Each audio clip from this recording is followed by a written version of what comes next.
한 주간도 잘 지내고 계십니까? 우리 기도하시고 수요일 말씀 함께 나누겠습니다. 하나님 아버지, 주님께서 우리에게 주신 귀한 말씀들 한 절 한 절 읽을 때마다 그 말씀을 믿게 해주시고 그 말씀의 기초에서 우리의 신앙이 날마다 자라갈 수 있도록 주여 인도하여 주시옵소서. 감사를 드려오며 예수님의 이름으로 기도드렸습니다. 아멘. 오늘은 에베소서 2장 19절에서 22절까지의 말씀을 가지고 올바른 신자가 가져야 할 두 가지 특징이라는 제목으로 말씀을 나누고자 합니다. 올바른 신자라면 두 가지 특징이 있다고 할 수 있습니다. 성경에는 이 예수님 믿는 사람들에 대해서 예수님 믿는 사람, 성도는 어떤 사람인지에 대해서 몇 가지 비유가 있습니다. 그 중에서 구원받은 성도를 집에 비유한 말씀이 있습니다. 바로 에베소서 2장의 말씀이죠. 지난 수요일에 신자란 새로운 종류의 인간이다라고 말씀드렸습니다. 이스라엘 사람들에게는 인간이란 두 종류밖에 없습니다. 하나님의 백성인 유대인, 이스라엘 사람, 그리고 하나님의 원수인 이방인, 이 두 종류의 사람밖에 없었습니다. 그런데 예수님을 통해서 하나님의 자녀가 되면 이제는 이방인도 아니고 유대인도 아닌 제3의 새로운 인물이 되는 것입니다. 이방인이 유대인이 되었기 때문에 하나님의 자녀가 된 것이 아니었습니다. 유대인도 그냥 유대인, 하나님의 자녀였던 유대인으로 가만히 있는다고 그 사람이 진정한 하나님의 자녀가 되는 것은 아니었습니다. 유대인이든 이방인이든 다 예수님을 믿어야만 이제 하나님의 자녀가 되는 것이었습니다. 아무리 율법을 지켜도 유대인으로 태어나서 아무리 율법을 지킨다 하더라도 구원받지 못합니다. 이제는 유대인도 아니고 이방인도 아닌 제3의 인물, 새로운 인물로 탄생해야만 합니다. 그것을 가르쳐서 성경은 새 사람이라고 부르기도 하고 새로운 피조물이라고 부르기도 했습니다. 바로 우리가 그런 사람들이죠. 우리가 그런 새로운 인종입니다. 이전에는 없었던 새로운 인종이죠. 그렇다면 이 새로운 인종이 과연 어떤 특징을 갖고 있는지, 이 성도라고 불려지는 새로운 인종의 특징은 그것을 잘 설명한 것이 에베소서 2장에 나와 있는 행복한 가정을 이룬 집이라고 하는 비유입니다. 어쩌면 우리는 지난 3, 40년간 집에 대한 관심이 가장 높았던 시기였던 것 같습니다. 가면 갈수록 집에 대한 관심은 높아지고 있습니다. 재테크로서의 집뿐만 아니라 마당이 딸려있는 전원주택에 대한 관심, 아마 우리는 그런 집에 대한 관심이 점점점 커지는 것을 알고 있을 것입니다.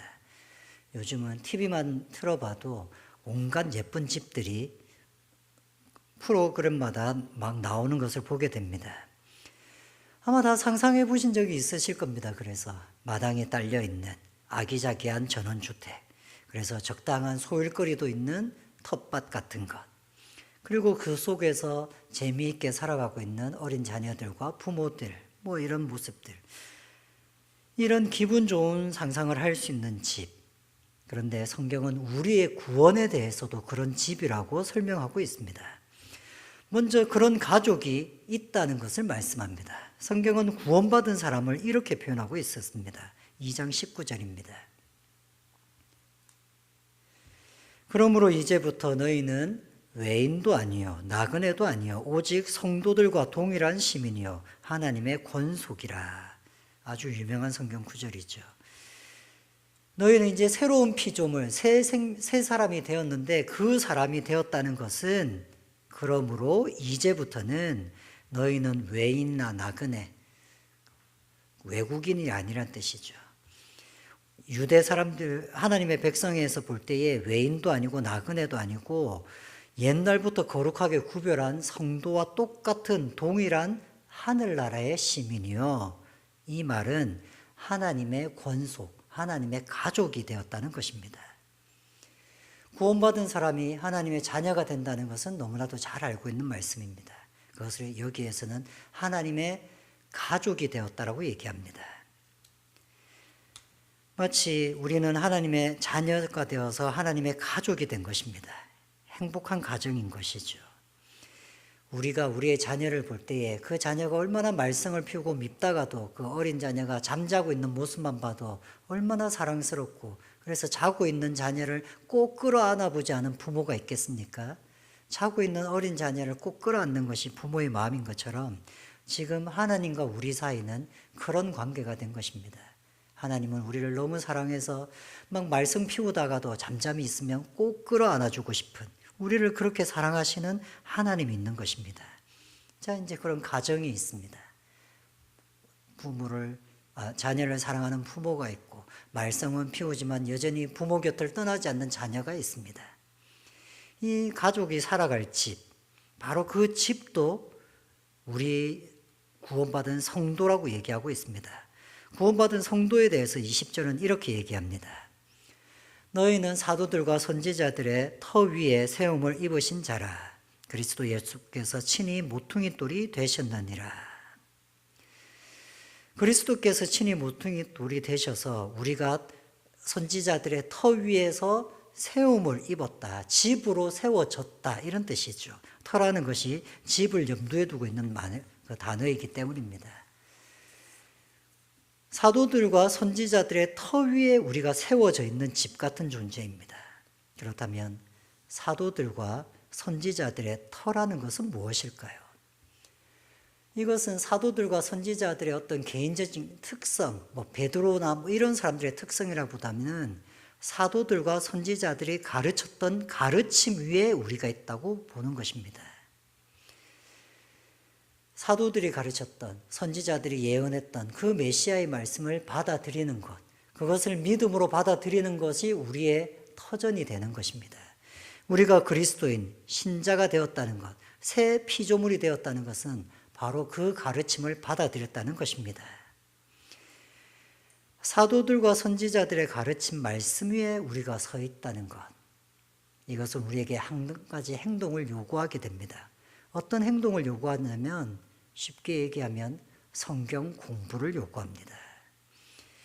하나님의 말씀을 배우고 그 말씀이 어떤 것인지 알고 그 말씀의 뜻을 점점점 알아가는 것, 그것이 신앙생활의 터전입니다. 올바른 신자라면 처음부터 이 터전 위에서 시작해야 됩니다. 그리고 그 터전 위에서 굳건하게 서 있어야 됩니다. 그러기 위해서는 말씀을 알아야만 합니다. 말씀을 배워야만 된다는 것이죠. 저는 성경 공부라고 할 때 공부라는 단어가 싫어서 성경 공부 말고 다른 단어가 만들어 보고 싶었습니다. 그런 단어를 찾고 싶었습니다. 공부라고 얘기를 하면 우리가 공부를 해봐서 잘 아시겠지만 벌써 하기 싫어집니다. 공부할 것도 많은데 성경도 공부해야 된다니. 또 한 가지가 있다면 머리로만 하는 공부에 우리는 익숙해집니다. 마음을 다스리는 공부라든지 다른 사람을 사랑하는 공부라든지 이런 것에는 공부라고 잘 쓰지 않습니다. 그런데 성경 공부라고 얘기하면 머리로만 자꾸 생각하고 이해하고 학교 공부하듯이 공부하는 것만 자꾸 성경 공부라고 생각할까 봐 성경 공부라는 단어를 쓰고 싶지가 않았습니다. 그러나 그럼에도 불구하고 이 공부라는 단어는 성경 말씀을 볼 때 굉장히 중요한 단어이기도 합니다. 왜냐하면 성경 말씀이라는 것은 이해해야만 하기 때문입니다. 대체할 만한 다른 단어를 찾지 못할 정도로 성경 공부라는 단어는 적절한 단어입니다. 왜냐하면 이 성경 말씀이 무슨 뜻인지 이해를 해야만 하기 때문입니다.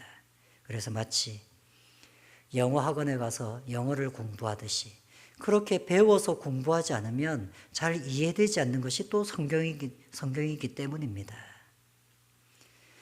성경을 읽어도 이해하지 못한다면 배우셔야 합니다. 성경을 읽었는데 맨날 읽었던 게 그 뜻인 것 같고 또 다른 뜻이 있는지 잘 모르겠다면 배우셔야 됩니다.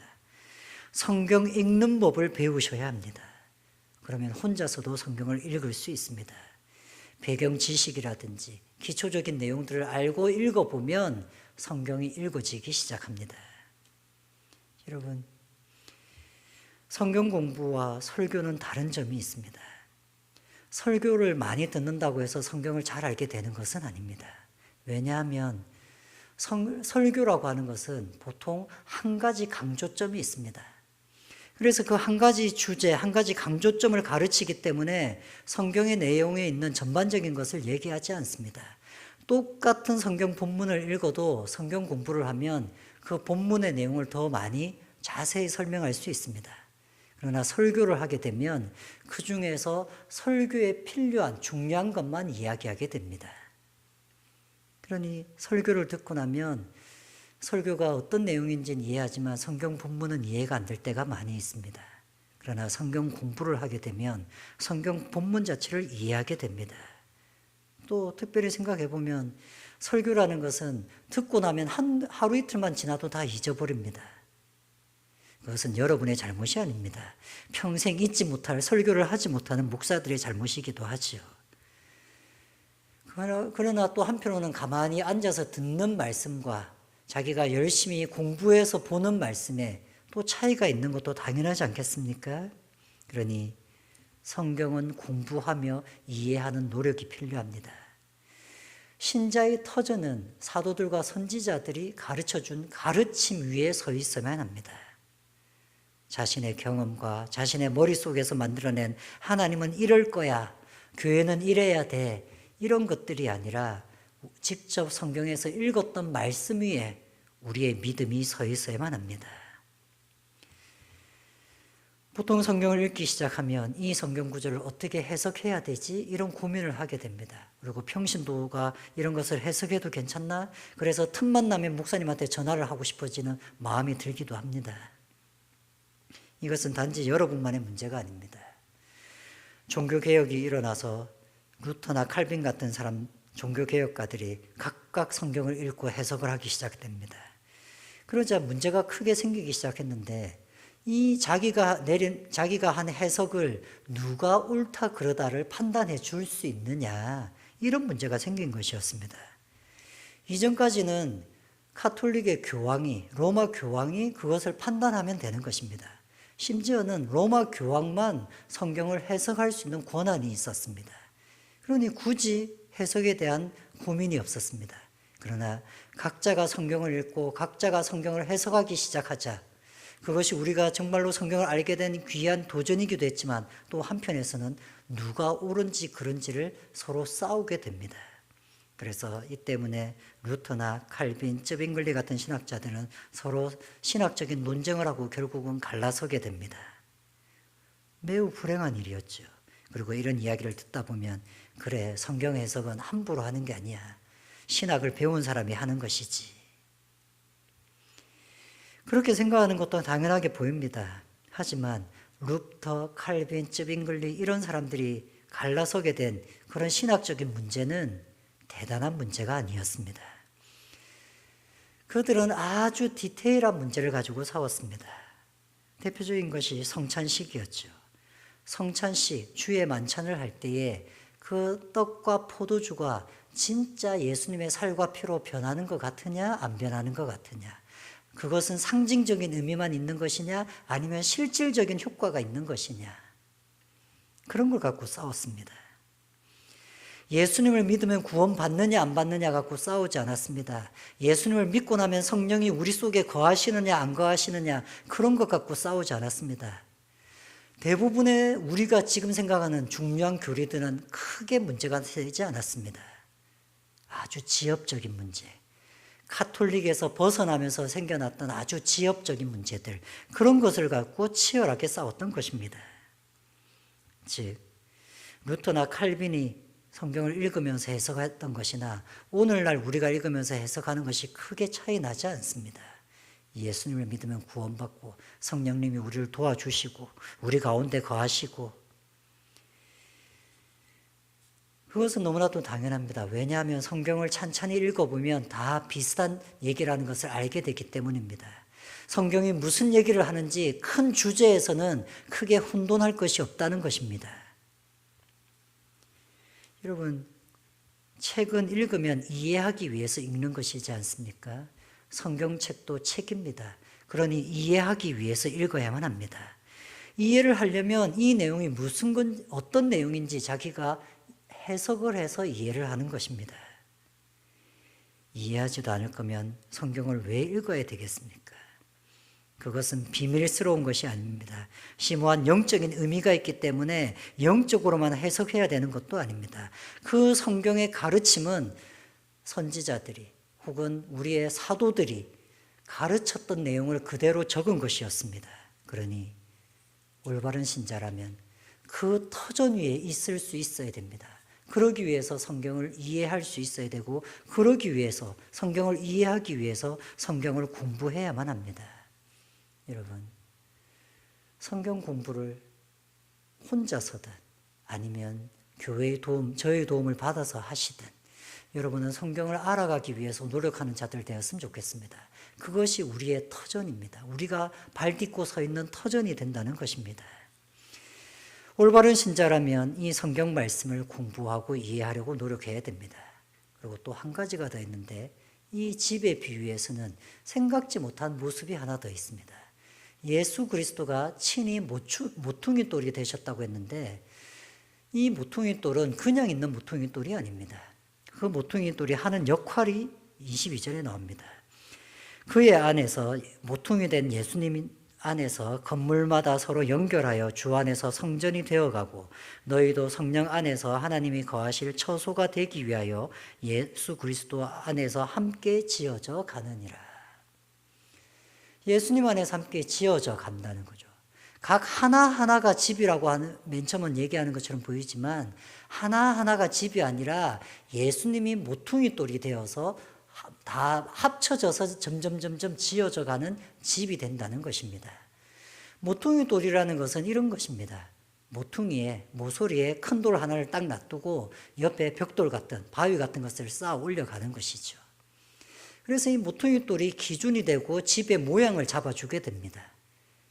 그런데 에베소서에서는 우리가 이 모퉁이 돌이 아니라 예수님이 이 모퉁이 돌이고, 그래서 비유하자면 모퉁이 돌이 예수님이고 옆에 있는 큰 벽돌이나 바위 같은 것이 각각 개인의 성도라고 얘기하는 것입니다. 우리 하나 한 명이 하나님 앞에서 집이라고 하는 말씀도 로마서는 얘기합니다. 하지만 에베소서는 하나하나가 집이라기보다는 우리 성도 한 명 한 명은 집을 구성하는 벽돌 하나, 바위 하나라고 할 수 있는 것입니다. 성전은 그런 것이었습니다. 하나님이 거하시는 성전이라고 하는 것은 성도들이 모여 있는 곳이었습니다. 예수님이 모퉁이 돌이 되셔서 그 모퉁이 돌을 기준 삼아서 바위들이, 벽돌들이 하나하나 쌓여 있는 것, 그것이 성도라고 부르는, 그것이 성도들의 모임인 교회였던 것입니다. 에베소서는 우리에게 그런 말씀을 하는 것입니다. 신앙은 예수님을 믿고 복음을 받아들인 개개인이 하나님의 성전이라고 생각하겠지만, 그 개개인이 예수님을 중심으로 모여서 한 지체를 이루는 것, 그것이야말로 진짜 교회다라고 얘기하는 것입니다. 그리고 그것이야말로 진짜 성도의 모습이다라고 얘기하는 것이죠. 우리는 개인이 예수님을 믿고 개인이 구원받는 것을 너무 익숙하게 생각합니다.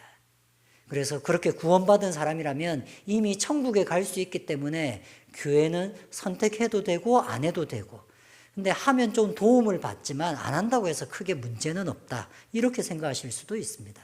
그런데 에베소서의 말씀은 분명히 성도는 맨 처음 만들어질 때부터 그렇게 공동체를 염두에 두고 만들어진 새로운 존재라는 것입니다.